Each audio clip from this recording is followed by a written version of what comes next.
Après avoir quitté ses fonctions officielles, on le retrouve au cœur d'un drame survenu il y a bientôt 20 ans. L'attentat contre l'avion du président du Rwanda. L'événement déclencheur du génocide. Paul Baril, bonjour. Bonjour.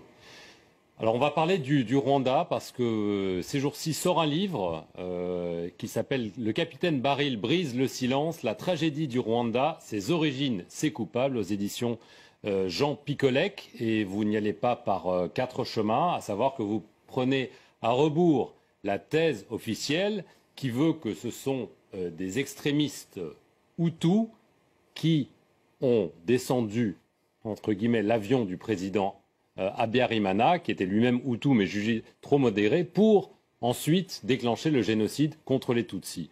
Pour vous, cette thèse est totalement fausse. Dites-nous pourquoi.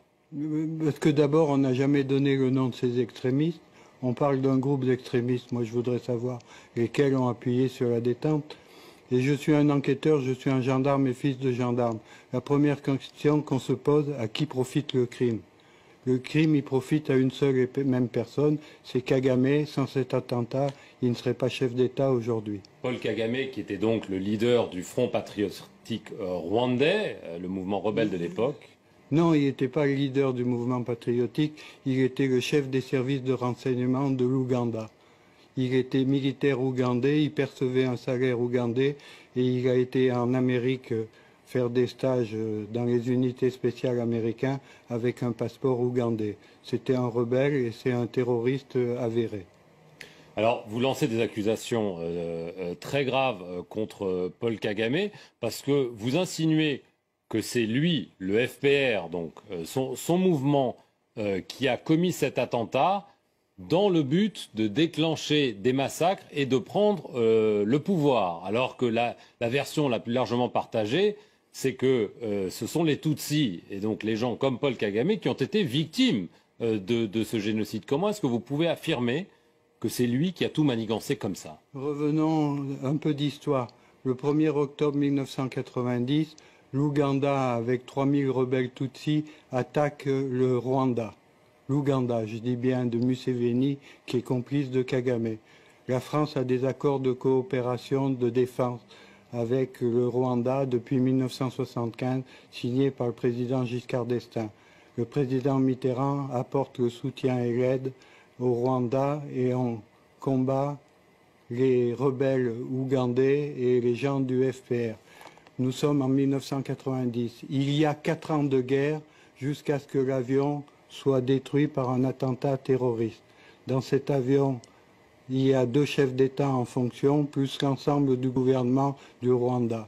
C'est le déclencheur et c'est le point que Kagame s'appuie pour laisser massacrer les Tutsis de l'intérieur, c'est-à-dire ceux qui sont restés au Rwanda, qui sont considérés par Paul Kagame comme des collaborateurs. Ça n'a rien à voir avec les Tutsis de l'extérieur. Comment est-ce que vous pouvez affirmer cela? Ça paraît quand même impensable que lui-même aurait laissé massacrer son peuple, entre guillemets, pour parvenir au pouvoir. Comment est-ce que vous pouvez l'affirmer? Il l'a pas fait tout seul, il l'a fait avec l'aide des Américains et de l'ONU. À cette époque, il y avait la MINUAR qui était 2800. La force de l'ONU. La force de l'ONU, commandée par le général canadien Roméo Dallaire. Le soir de l'attentat, les 2800 soldats de l'ONU se sont restés 280 soldats. La force de la MINUAR aurait pu protéger les Tutsis de l'intérieur. On a dégagé volontairement cette force qui aurait pu se mettre en travers des génocidaires. Mais alors, vous affirmez ces liens entre Paul Kagame et la CIA. Vous laissez même entendre que la CIA était parfaitement au courant des agissements, y compris donc de cet attentat qu'il aurait organisé. Ce sont des accusations très très graves que vous portez. En 1994, encore le sang coule encore à Kigali. Au mois de juillet, Kagame décore ses amis américains de la CIA. Je donne les noms dans le livre, je donne les dates, etc. En 1994, au mois de juillet, il les décore et il les remercie de leur aide et de leur soutien. Est-ce que ça veut dire que la CIA est impliquée dans cet attentat? Ils sont impliqués dans le plan global de chasser les francophones de la zone des Grands Lacs, pas seulement du Rwanda, mais également des autres pays voisins. Il faut savoir que la CIA avait un ami et un complice qui est le président Museveni. Il a été choisi parce qu'il faisait barrage à l'islamisme venant du Soudan, de Hassan el-Tourabi et de Omar el-Béchir. J'étais en mission pour le président Abiramana et pour la France, au même titre que les 3 pilotes, copilotes, mécanos, qui ont été abattus.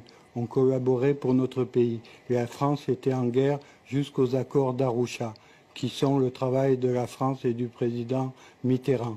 Les accords d'Arusha que Kagame avait acceptés, qu'il a refusé de suivre en faisant l'attentat de l'avion.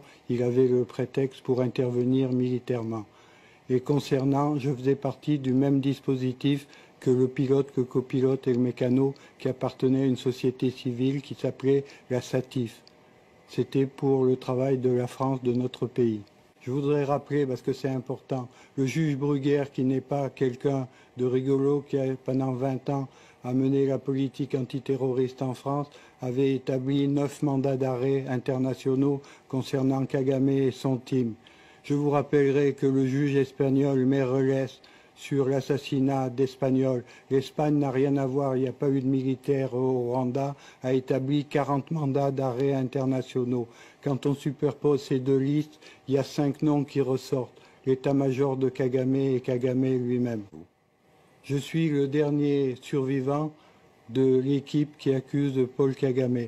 Et Paul Kagame, je l'ai connu, on a mangé ensemble et il me demandait une télécommande. Vous le racontez d'ailleurs. Il me demandait une télécommande à distance pour assassiner le président Abiramana. Et je voudrais vous faire remarquer une chose. Pourquoi je suis au centre de ce dossier? Parce que je suis le seul à avoir poussé la justice à ouvrir une information. C'est moi qui ai fait déposer les plaintes. Sans le capitaine Baril, aujourd'hui, il n'y aurait pas de dossier ouvert. Et je rappellerai qu'il y a eu l'équipage d'assassiner le pilote, le copilote et le mécano, mais le lendemain, il y a eu 2 gendarmes qui étaient des coopérants et l'épouse d'un gendarme qui a été assassiné. L'instruction n'a pas déterminé quels sont les assassins, il n'y a pas eu de procès, et moi, ce que je demande, c'est que les parties civiles et les familles aient enfin la vérité et que les coupables soient arrêtés et châtiés. Très bien, écoutez Paul Baril, merci beaucoup de nous avoir livré vos vérités. Vous pourrez les lire dans cet ouvrage à paraître très bientôt. Merci à vous d'avoir regardé cet entretien sur notre antenne. Restez-y pour plus d'informations.